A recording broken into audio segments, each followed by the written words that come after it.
Hi guys, Mike back again with another board game, card game, in this instance, storage solution video.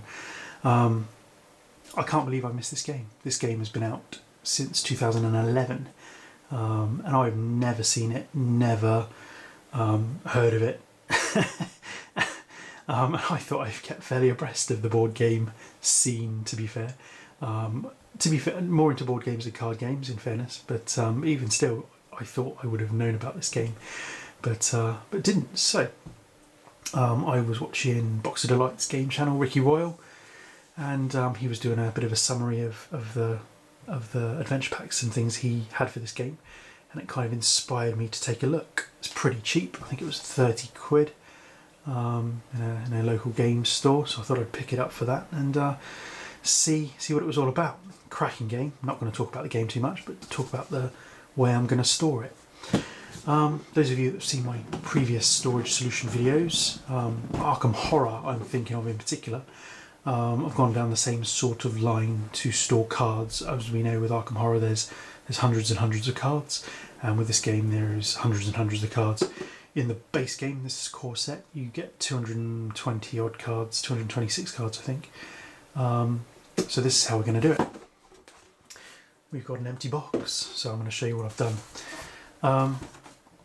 Basically, I've removed the original insert, covered the base of it with black paper, black sort of, thick paper. It's black paper basically. I didn't want to raise the bottom of this base too high, because with the 5mm black foam core, I didn't want to raise the base up 5mm, because obviously that would take my cards and dividers, or the dividers, up past the top of the box. So we've kept that as a bit of black paper.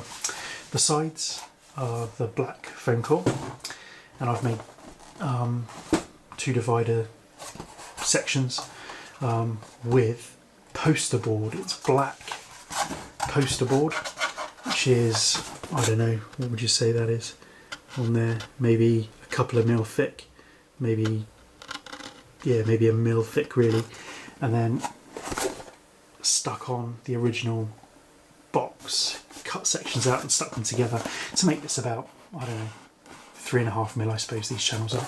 So each section will hold the cards basically. Not much point in making it if it doesn't. So as you can see, so we've got cards there, and they fit lovely in all 3 channels. So pretty pleased with that.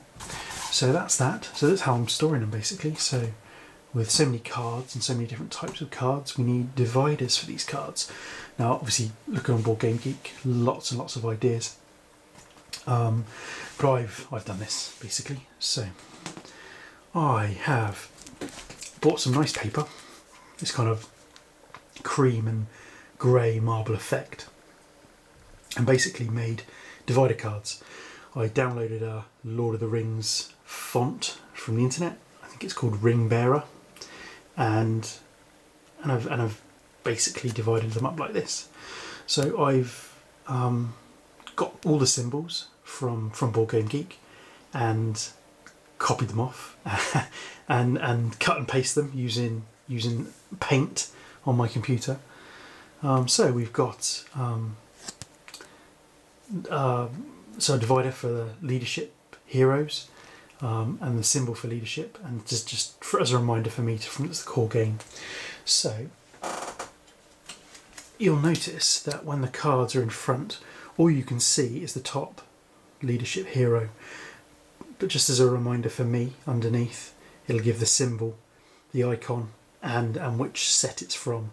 And as I buy new sets, I'll do the same. So I'll say it's from the Khazad-dûm set, or whatever other sets there are. So just as a reminder for me.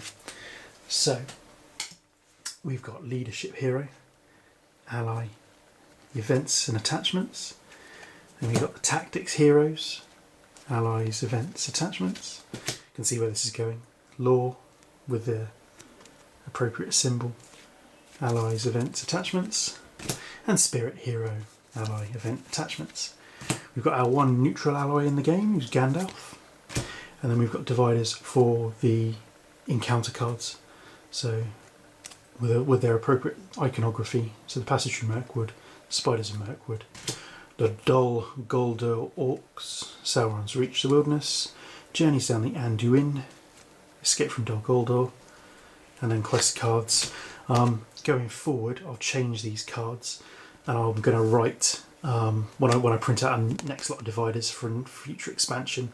I'm going to write what the quests are. So we'll have Flies and Spiders and whatever the other quests are from the core game, and then make this card for the various expansions. So give me 2 seconds and I shall put it all back in the box and just give you a quick look at what it looks like. Okay, and here we go. It's so this is the entire core set, which is only taking up about a third of one channel. So plenty of room for future expansions, which I'll be picking up as I go along, really. For the rest of the storage, at the moment I'm just putting the threat trackers. They can go in there with the first player marker, and then I bought some little boxes to house the different tokens. So there's a box each for the progress tokens and the markers, and resource tokens there. So that's it. So plenty of room for future expansions. These stack nicely. So that's it. That's my storage solution for Lord of the Rings, the card game. Thanks for watching, and I'll catch you on the next one.